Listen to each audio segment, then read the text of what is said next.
बिस्मिल्लाहिर्रहमानिर्रहीम guys, welcome back. आज मैं मौजूद हूँ यहाँ पे टेनेसी में, और टेनेसी से मुझे मेरा जो लोड है वो न्यू जर्सी जाना है। और मैंने ये लोड कल सुबह उतारना है, तो सुबह 6 बजे इंशाल्लाह होपफुली मैं पहुँच जाऊँगा। और यहाँ पे जो टेनेसी में है, वहाँ पे कुछ एरिया ऐसे हैं जहाँ पे रुका जा सकता है। और मुझे खैर रात को पार्किंग मिल गई थी इजीली, लेकिन बाज़ दफ़ा पार्किंग ढूंढना बहुत मुश्किल होता है। तो गैस मैं अभी टेनेसी में हूँ, और 2-3 दिन मैंने वीडियो नहीं बनाई।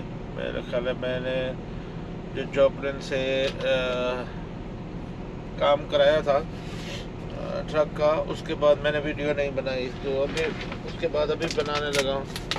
2-3 दिन मेरी वीडियो नहीं मैंने कहा वो की पोस्ट की, तो आज मैंने सोचा चलो एक वीडियो बना देता हूँ।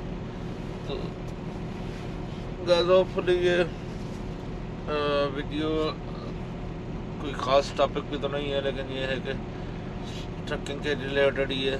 और जैसा कि आपको पता है कि अभी भी मार्केट का जो पोजीशन है, मार्केट की जो पोजीशन है बिल्कुल वही है, सेम है, कुछ चेंजिंग नहीं है। और काफ़ी मुश्किल है, जो ऑनर ऑपरेटर्स हैं उनको ट्रक चलाने के लिए बहुत मुश्किल है। होपफुली मार्केट अल्लाह करेगा जल्द ठीक होगी, और लोग जो है ना वो ताकि कुछ पैसे बना सकें और अपने जो है ट्रकों को चला सकें। उससे पहले तो या अभी तक तो जो मार्केट है वो उसमें कुछ बच नहीं रहा, और काफ़ी मुश्किल है ट्रक चलाना। तो गैस होपफुली देखते कुछ महीनों में योमा शायद इसी महीने के एंड पे योमा भी खुल जाएगा, और उम्मीद है कि योमा से शायद अच्छे लोड भी मिलना शुरू हो जाए।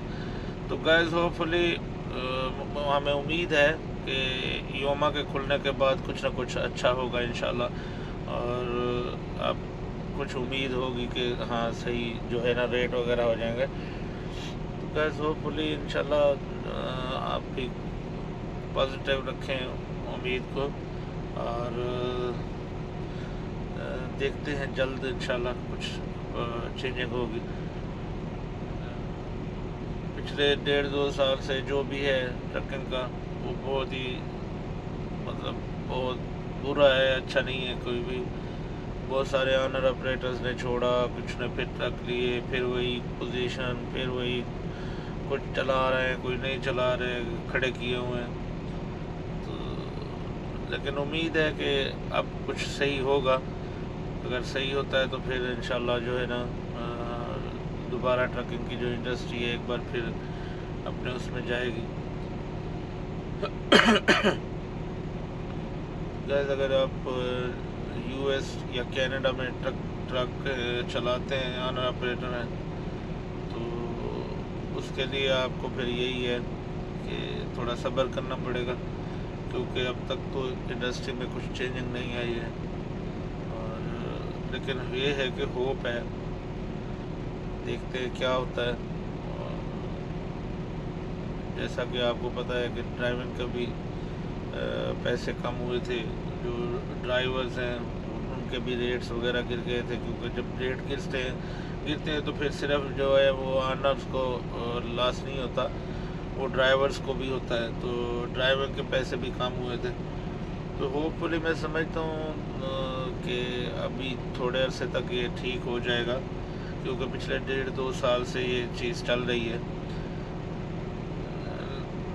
लेकिन ये भी कहा जा सकता है, हो सकता है बाइडन हुकूमत के बाद ये कुछ सही हो, लेकिन क्योंकि बाइडन हुकूमत तक मुझे नहीं लगता कि ये कुछ चीज़ें ठीक होंगी, क्योंकि चीज़ें काफ़ी ख़राब हुई है। और जो बाइडन की जो हुकूमत है, इसमें स्पेशली ट्रकिंग के बारे में बिल्कुल भी उन्होंने ध्यान नहीं दिया, और इंडस्ट्री को जैसे भी थी उसको रहने दिया, और डूबने पे छोड़ा हुआ इंडस्ट्री को। लेकिन जो ट्रम्प ने गैस ट्रकिंग के लिए बहुत कुछ किया। ट्रम्प ने जब कोरोना का टाइम था तो ट्रम्प ने ड्राइवर्स को जो यूपीएस में काम करते थे पुराने ड्राइवर्स, उसको फ्री ट्रक्स दिए। और उसके अलावा भी ट्रकिंग की जो प्राइस थी उसमें भी ट्रम्प ने बहुत काम किया। जो इंडस्ट्री है यहाँ की यूएस की और ट्रकिंग इंडस्ट्री, क्योंकि आपको पता है जो इसका सप्लाई का काम है वो सारा ट्रकिंग पे ही होता है, क्योंकि हर स्टेट में ना तो यहाँ प्रोड्यूस पैदा होती है और ना ही फ्रूट्स वगैरह। तो जो प्रोड्यूस और फ्रूट्स वगैरह है वो सारे कैलिफोर्निया वगैरह से या इस तरफ से आते हैं, और अगर कैलिफोर्निया से या इस तरफ से नहीं आते तब भी वो मैक्सिको वगैरह के बॉर्डर से आते हैं। और ये सारे जितनी भी ट्रांसपोर्टेशन है ये आपकी ट्रकिंग के ज़रिए होती है। तो इस वजह से प्रोड्यूस का जो पूरा सिस्टम है वो ट्रकिंग पे चलता है। और उसके अलावा भी जितनी भी आपको पता है चीज़ें एक जगह से दूसरी जगह जाती हैं, मोस्टली उनमें ट्रकिंग यूज़ करनी पड़ती है, क्योंकि ट्रकिंग के अलावा फिर कोई और रास्ता नहीं है कि जिससे ट्रांसपोर्टेशन हो। तो इस वजह से ट्रकिंग की जो इंडस्ट्री है ये किसी भी मुल्क की रीढ़ की हड्डी की तरह होती है। लेकिन इस दफ़ा जो है जो बाइडन ने इस पर बिल्कुल भी ध्यान नहीं दिया।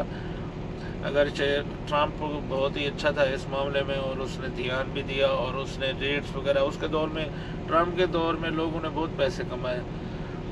तो हम होपफुली ये है कि अभी सोचते हैं कि होपफुली ये जो बाइडन की जो हुकूमत है ये भी इस बारे में कुछ करेगी, लेकिन ऐसा लगता नहीं है।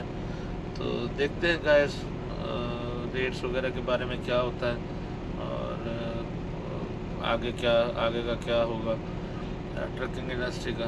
थैंक यू फॉर वॉचिंग, मिलते हैं नेक्स्ट वीडियो में। अल्लाह हाफ़िज़।